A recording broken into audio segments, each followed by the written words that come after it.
Terminamos la clase 9 ahora y estamos estudiando los varios marcos de referencia y hemos llegado más o menos un poco más allá del año 300. Entonces, ¿cuál de estos marcos está dominando en este momento de la historia? ¿Cuál? Monarcaísmo. Monarquianismo. ¿Y qué es eso? Que hay un monarca, hay alguien superior a todos. Y según ellos, ¿quién es? El Padre. El Dios, Padre, el exactamente. Entonces, ellos quieren proteger monoteísmo, quieren proteger la esencia y la divinidad única del Padre. Quieren respetar y honrar a los demás, al Hijo, al Espíritu, pero no darles el mismo honor de lo que dan al Padre, como el único soberano, divino.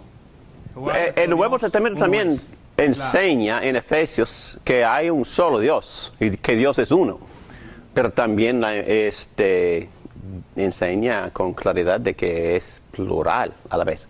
Muy bien, entonces ahora hemos llegado al momento en la historia donde entra la política. Porque ¿quién es el emperador? ¿Quién es el emperador en este año 300 por ahí? Es Constantino, ¿verdad? Y bueno, supuestamente era creyente, por lo menos aceptaba la religión cristiana y la hizo oficial. Y él está muy involucrado en esos argumentos, más de lo que se debe. Entonces, el emperador Constantino, él tendió a ser arriano. A él le gustaba Arriano y le gustaba su pensamiento. Pero también se metió otro teólogo que se llama Alejandro, obispo de Alejandría, líder del partido ortodoxo. Ahora vamos a tener guerra, en cierta forma. Vamos a tener un gran argumento. Eusebio de Nicomedia era el líder del partido arriano, porque Arrio no era pastor, solo presbítero o anciano. Osio Córdoba, él era experto teólogo, pero del emperador. Él representaba también a Constantino y probablemente él fue el autor del documento que nosotros lo consideramos el credo de Nicea. Y vamos a ver, había mucho conflicto, mucha lucha. Alejandro de Alejandría, africano, era un hombre bastante conflictivo, le caía bien casi a nadie, y fue un tipo tremendo, muy conflictivo, Alejandro, pero tenía una mente de Dios y tenía él la razón. Pero se metió mucho en el debate Eusebio, el líder del partido arriano, pero su arrogancia fue muy contraproducente. Él argumentaba constantemente en el consejo o el concilio contra la deidad de Jesucristo. Y esto es lo que hizo. Él se puso, los dos llegaron muy arrogantes, pensaban que tenemos al emperador a nuestro lado, entonces este argumento es imposible que nosotros no ganemos. Entonces él y su compañero Eusebio eran muy arrogantes, ellos tenían la ventaja en todo sentido. Y Eusebio se puso de pie, empezó a leer una tesis en la cual él estaba refutando constantemente, muy enérgicamente, la divinidad de Jesucristo. Y toda la asamblea se enojó tanto y se acercaron a él y arrancaron el papel de sus manos y lo rasgaron, porque estaban tan disgustados por sus argumentos en contra de la divinidad y la forma en que él estaba presentando su argumento, refutando la divinidad de Jesucristo. Entonces, el debate seguía y ellos empezaron a construir el credo, y aquí están algunos de los pensamientos más importantes. 1. El Hijo es homoousios, o de la misma esencia. Estamos usando palabras en griego. O consubstancial. ¿Entienden esa palabra? Consubstancial, o en español, consustancial. Que los dos, Padre e Hijo, hecho de la misma sustancia. están hechos y comparten la misma sustancia. Comparten la misma sustancia. Entonces están unidos en la misma sustancia. ¿Ok? Cristo es verdadero Dios, del verdadero Dios, y de la misma usia, esencia, que el Padre. Cristo es engendrado y no hecho.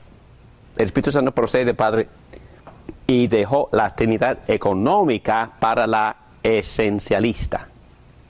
¿Entienden la diferencia? Recuerdan que habían estado hablando mucho de la Trinidad económica o de papeles. Pero ahora están hablando de otra cosa.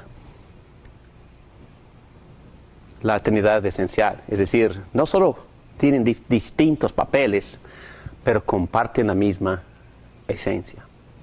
Ok, ahora ven, una cosa muy importante. Ven ahora que ellos no tienen problema en decir que Cristo es engendrado y a la vez decir que Él es divino. ¿Ven eso? Sí, claro. Ok, ¿y qué dice nuestra confesión de fe? Es que olvidándonos de los argumentos abstractos filosóficos, Cristo es eternamente engendrado del Padre. Pero a la vez es eterno, porque es eternamente engendrado. ¿Ok? Entonces nosotros solo pensamos cuando usamos la palabra engendrar, pensamos en el sexo, y pensamos en la concepción. No. Es que Cristo procede, pero más fuerte. Cristo es engendrado eternamente del Padre, y el Espíritu Santo procede eternamente del Padre y del Hijo, como dice la Confesión de Fe Westminster, y eso no implica ningún tipo de inferioridad. Y la opinión davídica, o de David Morán, es que la sujeción tampoco implica ningún tipo de inferioridad. El hecho de que Cristo obedecía al Padre no implica que Cristo es inferior al Padre. El hecho de que Cristo se sujeta al Padre, yo creo que se sujetaba al Padre, siempre se ha sujetado al Padre, y el Padre siempre le ha servido al Hijo, y ha preferido al Hijo, hasta le entregó todas las cosas en este texto, ¿verdad? En un sentido también se sujetó al Hijo, en un sentido. Entonces ellos están ahí peleando quién puede sujetarse más. No exactamente así, pero la idea es que el amor siempre busca la forma de servir y de glorificar al otro. Y así los miembros de la Trinidad siempre lo han estado haciendo desde de la Trinidad. Y hay orden. Orden tampoco implica inferioridad. Hay orden. Aquí hay personas que mandan en diferentes áreas. En el trabajo hay personas que mandan en diferentes áreas. A veces ellos eligen una persona para mandar y bueno, es una gran carga tener que dirigir, entonces cambian la persona. Pero eso no implica inferioridad ni superioridad. Es rol, es papel. Como el cuerpo humano. Como el cuerpo humano. Entonces, como el presidente de una nación que estaba ahí para servir. Para servir. Y lleva cierta autoridad su oficio, pero eso no implica que es superior a nadie. No. Está ocupando un papel. Temporalmente en este caso. Muy bien, entonces, muy importante la C, anatematizado o maldijeron el lenguaje de Arriano. Usaron un lenguaje fuerte para excluir el punto de vista de Arrio, diciendo que no tiene lugar en ninguna confesión cristiana. Entonces, cuando Arrio dijo, hubo un tiempo cuando él no existía, ¿quién? Jesucristo, porque él creía en la creación, que Cristo fue un ser creado, y él dijo, hubo un tiempo cuando él no existía, anatema o maldito. Ellos pusieron ese lenguaje en el documento. El Hijo es una criatura, anatema, maldito. Y ese lenguaje fue parte de la versión original. Bueno, voy a leer otra vez una parte del credo. Y se encuentra en página 86. Y ustedes ahora pueden ver cuál de estos marcos ellos están refutando en este documento, ¿ok? Creo en un solo Dios, Padre Todopoderoso, Creador del cielo y de la tierra, de todo lo visible y lo invisible. Creo en un solo Señor Jesucristo, Hijo único de Dios, nacido del Padre antes de todos los siglos, Dios de Dios, luz de luz, Dios verdadero, de Dios verdadero. ¿Qué están enfatizando? Su divinidad. Divinidad. Y no importa si Él es engendrado, porque aquí ponen engendrado, no creado. Clarísimo. Engendrado, no creado. Refutando quiénes?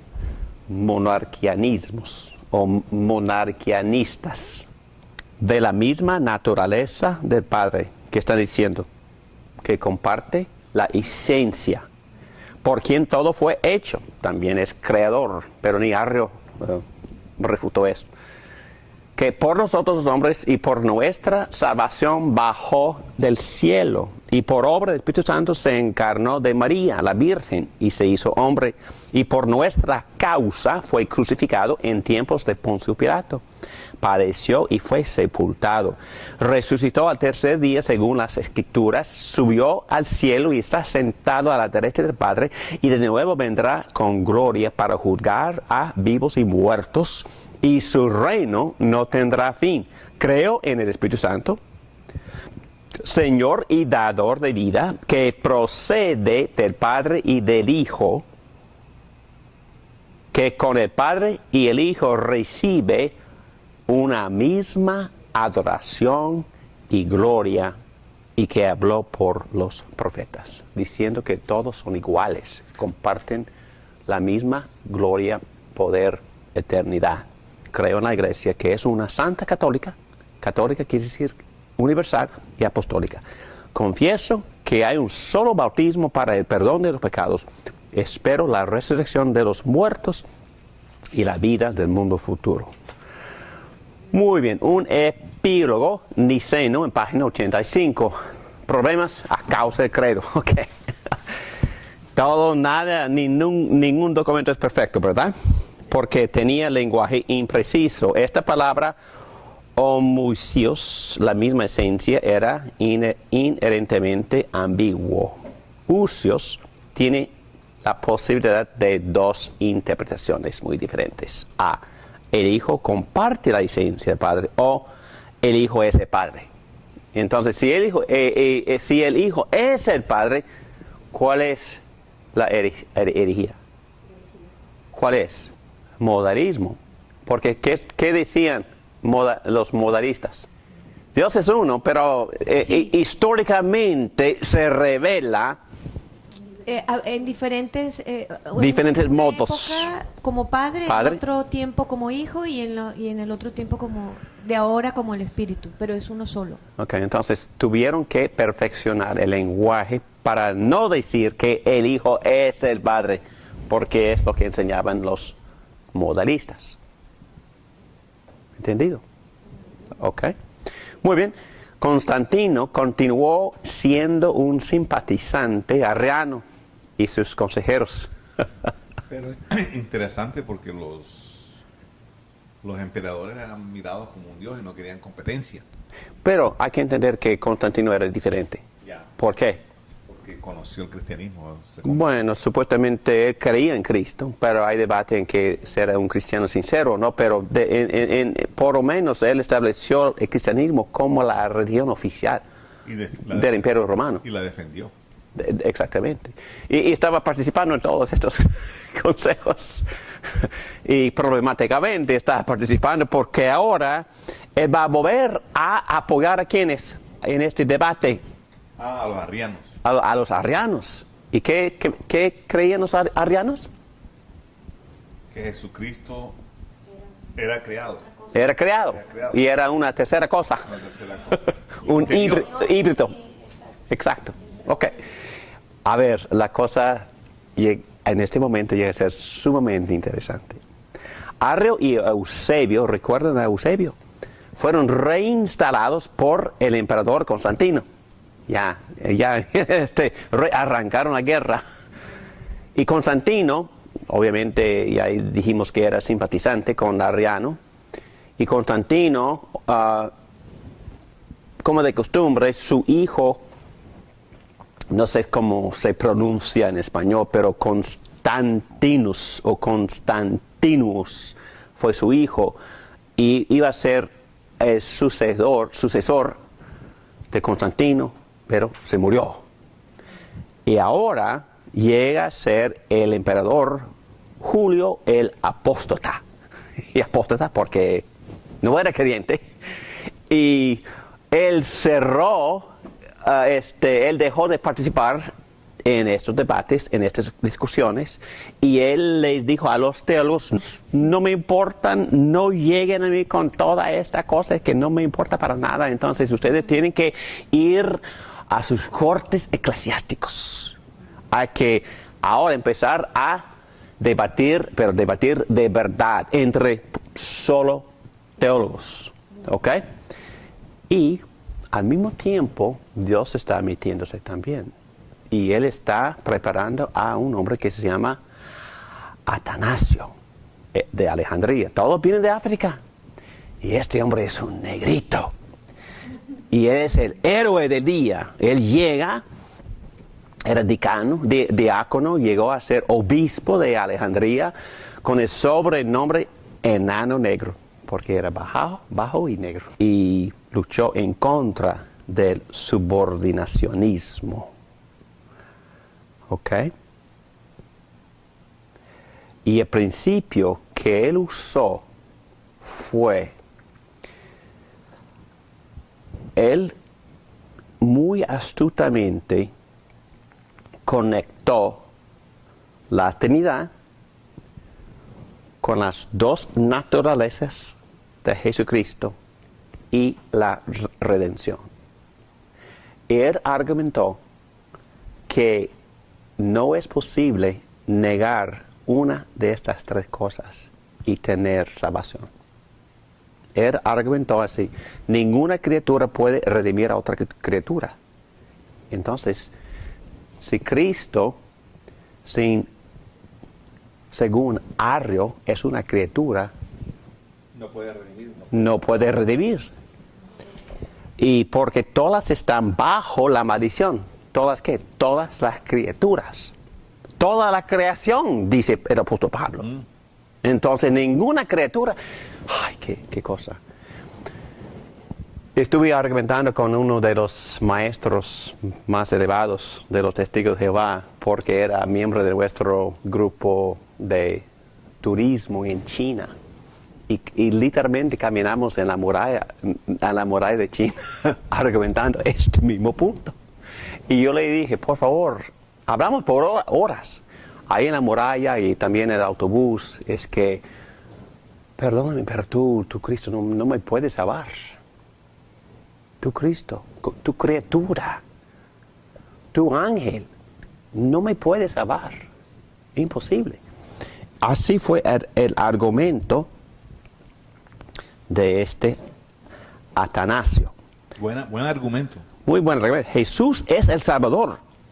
Por lo tanto, Jesús no es una criatura, fue su argumento. Solo Dios puede salvar. Jesús es el Salvador. Por lo tanto, conclusión, Jesús es Dios. Así fue su argumento. estaban enojadísimos los arrianos. Antes de Abraham yo soy. Exacto. Entonces, él argumentó que la identidad de Jesús y el concepto de la Trinidad y el concepto de la redención son interconectados. Atanasio, en el Sínodo de Alejandría 362, resolvió el problema de la terminología y él argumentó hay que dejar el misterio en el lado de la unidad. Intentar explicar la Trinidad en términos filosóficos es como tratar de captar el agua del mar en un balde. Llegó a la pregunta de la redención y incluyó el Espíritu Santo en la discusión. Bueno, lo que pasó es que la parte que no mencioné, tengo que volver a inyectar esta parte. Antes o anteriormente, Arrio y sus compañeros teólogos pudieron apelar a Constantino. Bueno, tal fulano me está molestando, por favor, mátalo. Y así pudieron. Entonces, Arrio contrató, hablando en serio, contrató a varios asesinos para matar a Atanasio de Alejandría. Y fueron en un río y los asesinos estaban buscándolo, pero Atanasio estaba viniendo en esta dirección y los pasó saludándoles, así en otro bote. Pero también trataron de destruir su carácter. Lo acusaron de andar con prostitutas y de tener un hijo con prostituta. Y no, lo acusaron de violar a una prostituta. Y lo llevaron a la corte, pero la mujer no pudo identificarlo y bueno, se escapó. Pero de todas formas existía todo este tipo de lío, de lucha, de sangre, de pelea detrás de las escenas. Porque era en esos tiempos, si uno estaba conectado con, en nuestro tiempo también, obviamente, en ciertos países, si uno está conectado con los políticos, uno puede hacer muchas cosas. Entonces es muy problemático que los políticos se metan en ese tipo de argumento. Pero lo más bello es que Dios identificó, eligió, llamó a un señor fiel a su iglesia que estudiaba estas cosas toda su vida, un hombre negro de África, bajo, un poco brusco en su carácter. Dios lo tomó y lo usó para ganar la victoria. Quizás no hay sínodo más importante que el sínodo de Alejandría en 362. Esto es lo que ellos establecieron.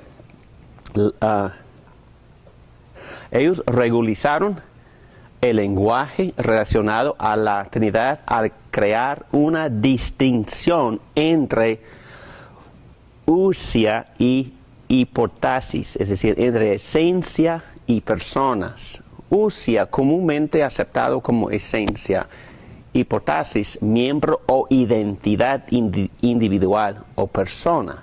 Dios es un usia en tres hipostasis.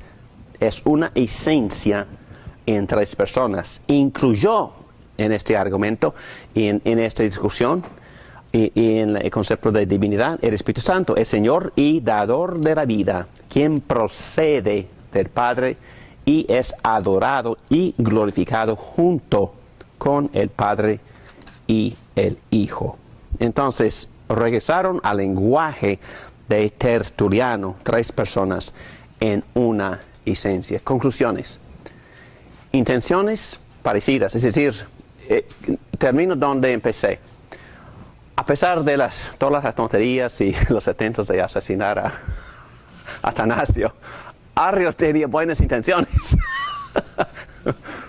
A pesar de todo eso, tenía buenas intenciones. él estaba tratando de establecer un concepto bíblico acerca de la identidad de Jesucristo y un concepto acerca de la Trinidad.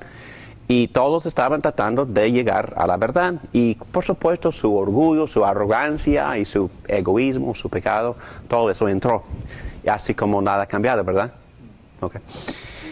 Cuestión de premisa filosófica o bíblica. Es decir, ellos refutaron monarquianismo. Y también la redención no es la cruz, sino un ejemplo. Ellos refutaron para siempre en las aulas de la historia de la iglesia ese error supremo. Y ya, que Dios le bendiga y que nosotros sigamos estudiando este concepto tan misterioso que es. Sí, es que es muy, muy complicado, quizás mucho más allá de nuestra comprensión, pero a la vez es un concepto revelado clarísimamente en la Biblia, y nosotros sí creemos en un solo Dios y tres personas que comparten la misma esencia. Oremos. Gracias, Padre. Te adoramos, Padre, Hijo, Espíritu Santo, como Dios glorioso, como Dios todopoderoso, como Dios eterno y Dios amoroso y Dios redentor. Gracias por enviar a Cristo, Dios, hombre, para sacrificarse, para propiciarte, para propiciar tu justicia, para que nosotros podamos ser redimidos y perdonados, para ser adoptados, para poder recibir el Espíritu Santo, unidos a Cristo y al Padre. Gracias porque tu Padre y tu Hijo, por medio del Espíritu Santo, has venido a morar en nosotros. Gracias que tú nos has permitido experimentar esta unidad entre nosotros, pero también en comunión, bautizados en tu cuerpo, compartiendo la comunión del Padre, Hijo, Espíritu Santo. Muchísimas gracias por esas bendiciones tan ricas, en el nombre de Cristo. Amén.